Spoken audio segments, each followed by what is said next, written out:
And now on Radio Glamorgan, something special just for you. Hello and Happy New Year. Welcome to the first Sporting Roundup show of 2021, your weekly sports show presented by sports journalism students at the University of South Wales in Cardiff. I'm your presenter for this week. My name is Callum Nixon and I'm a third year sports journalism student from Gloucestershire. With me this week are my fellow students Joe Mansfield and Matt Williams. For our first show of the year, we will be taking a look at all things to look forward to amongst Welsh rugby and football in the coming week. As usual, keep an ear out for our quiz questions throughout our show today. Moving on, it's time for your first quiz question of the show now. This is the first of 3 questions throughout the show, and if you are unlucky enough to miss a question, please do not worry, as all questions will be repeated at the end of the show before we read out the answers.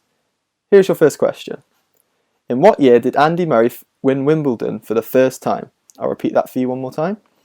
In what year did Andy Murray win Wimbledon for the first time? Whilst you think on that, it's time for me to hand you over to Joe Mansfield for our rugby roundup. So Joe, could you give us a run through of last week's results for the Welsh regions?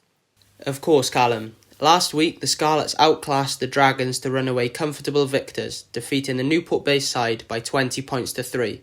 The Ospreys then defeated the Cardiff Blues by a similar scoreline as they won 17-3 away from home at the Cardiff City Stadium.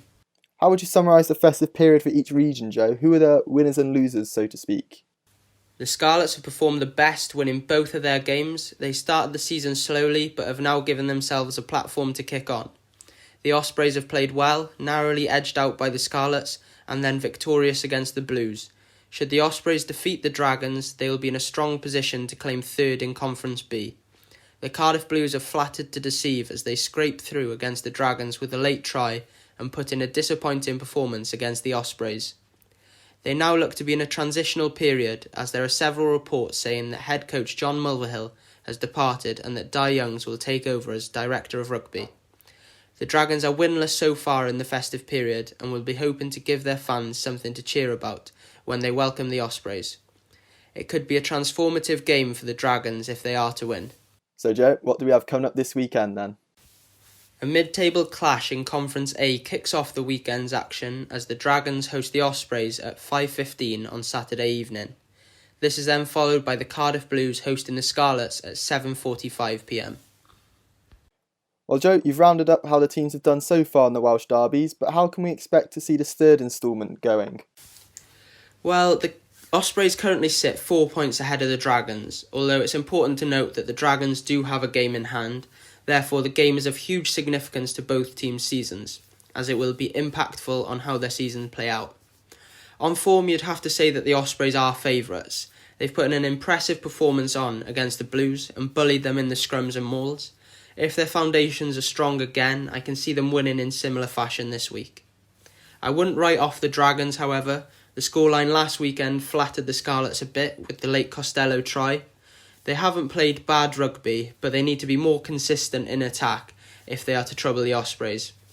I think the Ospreys will win by 20 points. In the other game, I'm not really sure what to expect. The Cardiff Blues are a little bit like a wounded animal at the moment. At the beginning of the season, you'd say they looked like the strongest team of the 4 regions, but their form fell away when they lost their internationals, and since their return, it hasn't really picked up. The news about Mulvihill leaving means that you'd expect them to be a bit of a team who are low and a little bit vulnerable. That being said, the Scarlets have struggled to put teams to bed and really catch light in attack. There is enough quality within the Blues squad. They have plenty of internationals to pull off what would now be considered an upset. But if I was a betting man, I would have to favour the Scarlets. You just have to look at the form book. The Scarlets have won 5 of their last 6, whereas the Blues have lost 4 of their last 6. I'm predicting the Scarlets to win by 10 to 15 points and round off what has been a successful Christmas campaign for them. Cheers Joe, definitely lots to keep an eye on in the coming week. Time for your second quiz question of the show now, and remember all questions will be repeated at the end of our show today. Here's your second question. Which football manager famously said these lines? How do you react though when someone, from your playing staff comes in and says, "Boss, I think you're doing this wrongly"? Good. Well, I ask him which way he thinks it should be done. We get down to it, and then we talk about it for 20 minutes, and then we decide I was right. Take your time on that one. Now it's time for this week's Football Roundup. Over to you, Matt. Hello and welcome to the Football Roundup with me, Matt Williams. With the league action at a standstill, attention now turns to the FA Cup in what promises to be a huge weekend for the Welsh clubs. Cardiff continue their quest for a first FA Cup final since 2008 with a trip to Nottingham Forest. It's the first FA Cup encounter between these two sides since the 1927-28 season, with Forest emerging as 2-1 victors that day. Cardiff come into the game off the back of 3 straight defeats. A 2-0 defeat to Championship leaders Norwich, followed up with a 3-2 defeat to promotion-chasing Brentford. Cardiff lost their last game before Christmas 2-1 to bottom of the table Wycombe. A win for the Bluebirds away from home could be the change in fortunes needed to spark some life into Cardiff's so far flailing season and savour any hopes for success this year. I think it's going to be a tough game for Cardiff. Forest are unbeaten their last 5 games with 2 wins, and they've been looking on the up recently, which is a very different story to Cardiff, who have been rather hopeless. These are 2 sides who know each other very well, and they'll be bang up for it, as they should be in any cup tie. It was Cardiff who came out on top when the 2 sides met earlier this season, an impressive 2-0 away win for Neil Harris's side. So that'll give Cardiff some confidence. Quite incredibly, Cardiff have won their last 6 away matches to Forest, a run which stretches back to May 2015. It's Cardiff's longest winning streak against any opponent in their history. Forest have lost 7 of their last 9 FA Cup games, so that's another bad omen for the hosts. I think Cardiff need the win more, and I think they'll be looking to put the Wycombe woes behind them, and manager Neil Harris will know how important a cup run could be for Cardiff fans and for his own future. Harris has won 4 of his previous FA Cup third round ties, last exiting the competition at this stage back in the 2013-14 season, when his Millwall side got badly beaten 4-1 by spirited Scunthorpe side. On form, it's going to be another very tough game for Cardiff. But in the FA Cup, form goes out the window, and I think Cardiff, with their record against Forest and the fact that Cardiff need the win more, I'm backing Cardiff to progress. Across the Welsh pond, high-flying Swansea make the trip to Stevenage in what could be a hard-fought game. Swansea come into the game off the back of a big 2-1 win over Watford and are unbeaten in their previous 4 games this season. This is Swansea's first meeting with the League Two side in English football's Premier Cup competition since February 2018, when they took on Notts County. The Swans trounced to an 8-1 victory that day. Swansea will be confident when they arrive at Broadhall Way. They've been on a whim this season and they do love a cup run, but Stevenage will be licking their lips at this fixture and they won't let Swansea play their own game, that's for sure.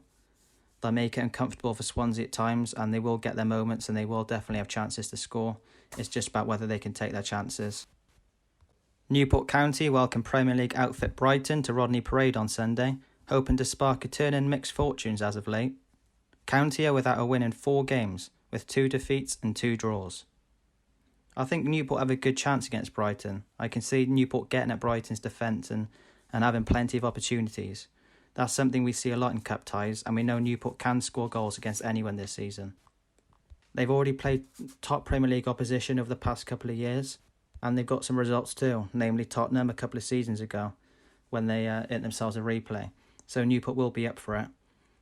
It'll be an interesting tie. It'll be interesting to see Newport's approach, given the fact they are targeting promotion this season. So ultimately their priority will be the league. But when you get an opportunity to play a Premier League team in an FA Cup fixture, there's no way they'll give Brighton half a yard, that's for sure. Newport were unlucky this season to miss out in the League Cup quarter-final when they lost to Newcastle on penalties. And I felt Newport were the better side for large spells of that game, and they'll be out there to put that right this weekend. My main concern for Newport isn't going to be scoring goals or getting at Brighton's defence, it's actually Newport's backline. Brandon Cooper being recalled from loan by parent club Swansea is a huge blow, not only to the Brighton clash but also to Newport's promotion hopes too. Newport manager Michael Flynn has suggested recently that the club had held positive talks over agreeing for Cooper to stay at Rodney Parade till the end of the season, but it obviously hasn't worked out that way. And Newport face a real dilemma at the back now with him gone. He's played every league game for Newport so far this season apart from one when he's on international duty, so that's definitely a big miss. Scott Twine has rejoined Swindon Town as well, and he's racked up 7 goals this season for Newport, so that's another blow. The only positive from the window so far is Newport signing Owen Windsor from West Brom, He's got 3 goals to his name this season, so hopefully he can contribute against Brighton. I think it's going to be a tough game for Newport, and the odds are stacked against them based on recent form and how unkind the window has been to them. However, I am going to back a Newport win. The FA Cup is an unpredictable competition, and we're all aware of the magic of the FA Cup, so I'm calling an upset. I think something else which could play a part as well in the outcome is the fact that the Dragons play the Ospreys at Rodney Parade the day before, so the pitch might not be to the best of conditions for the FA Cup tie. All these little things play a key, and I think it will suit Newport more. On air, all day, every day. Broadcasting from the largest hospital in Wales. We are Radio Glamorgan. Thanks for that, Matt. Definitely some exciting games to look forward to. Sticking with football now, Joe caught up with Wales under-18 centre-back Grace Morris, who has been signed up on a scholarship by Columbia University in America. Let's hear what Grace had to say about the upcoming move across the Atlantic. So Grace, 2021 has begun, and for many people it's a new year and new beginnings. That is also the case for you, as you've been recruited by Columbia University to be part of their football programme. How excited are you to start that new journey? Yeah, I think, with everything that's going on, it's really, I'm really glad that I've got something to look forward to. And obviously, I've got the next 4 years now basically planned out for me, which is really exciting. It'd be a really good experience for me to go out there, and I really can't wait to join the girls and join the team and improve and kind of experience loads more out there as well. So yeah, I'm really excited and just counting down the days now. So what is it that made you want to go to play football in America? Is it that their views towards women's football are different over there? I feel like it's always been a dream. I've always aspired to kind of follow this pathway, maybe as some people might call it. But I feel like obviously women's football in America is so big and it's rising so much. And I feel like maybe there was the best place for me to kind of go for it, and the best place for me to really improve as a player, and also to be able to do my academics on the side of it, because obviously I'll be going on a scholarship. So yeah, it's just so exciting, and I feel like women's football is obviously big in the UK as well, and the numbers of people playing are rising so much. But I feel like in America it's just so much bigger, and the facilities and everything there, and the group of people. It would be nice to join a different team and kind of go from there. Yeah. And you've played for the Wales age grade teams. Will going to America impact you wanting to play for the senior team at all? No, definitely not. I think maybe it'll push me more to kind of, obviously I'll be improving as a player as I'm getting older as well, and I'll be gaining more experience, meaning that, hopefully one day, my dream obviously is to be in the senior side. So hopefully by, gaining that experience as well, that'll push me further towards kind of that step. So no, hopefully it won't make a difference at all. But obviously with me being so far away, I can't really say, but no, it's always a dream of mine to play for the senior team. So hopefully I'll still be able to get that. So at the moment you're playing for Kincoed Ladies in the Welsh Premier League. That's been put a stop to at the moment because of the new lockdown restrictions. Are you frustrated at the stop in play and not being considered elite? I guess frustrated maybe is a word that you could use. Yeah, I didn't. It's annoying the fact that we can't play the games, but then I totally understand as well with the pandemic and everything that's going on, how important maybe it is to kind of just concentrate on the total elite games and matches and stuff, because obviously the numbers were rising in the Welsh Prem. So to be on the safe side, then obviously, yeah, it's good. And, we're so lucky I know with Kincoed now we're doing a thing to raise money for T Havan. So we're running a marathon every week in January. So it's really good that we're doing different things like that, obviously, to keep us going. But it's not the same as not training as a team and playing the games. But no, it is annoying and frustrating, but I guess we're all in the same boat. So we've kind of just got to work from there and kind of try and work it out and be patient, really. So finally, is 2021 going to be a positive year for you? Yes, I feel like if I'm in the right mindset, and I think now, yes, it's going to be positive, then yeah, it will be. I've got a lot of things to look forward to, thankfully. and I can't wait really to get the ball rolling and see where it goes from there. You're listening to Radio Glamorgan. Thank you for that, Grace. Now it's time for your third and final quiz question of the show now, and after this question we will repeat all the previous questions before giving you your answers. Your third question is, Jessica Ennis-Hill competed for Great Britain in which Olympic sport? I'll give you that one more time. Jessica Ennis-Hill competed for Great Britain in which Olympic sport? Time for your answers now, but before we give you them, let's run over the questions one more time. Here's question number 1 again. In what year did Andy Murray win Wimbledon for the first time? Question number 2. Which football manager famously said these lines? How do you react though when someone, from your playing staff comes in and says, "Boss, I think you're doing this wrongly"? Good. Well, I ask him which way he thinks it should be done. We get down to it, and then we talk about it for 20 minutes, and then we decide I was right. The third and final question now. Jessica Ennis-Hill competed for Great Britain in which Olympic sport? Time for your answers now. Your first answer is 2013. Andy Murray first won Wimbledon in 2013.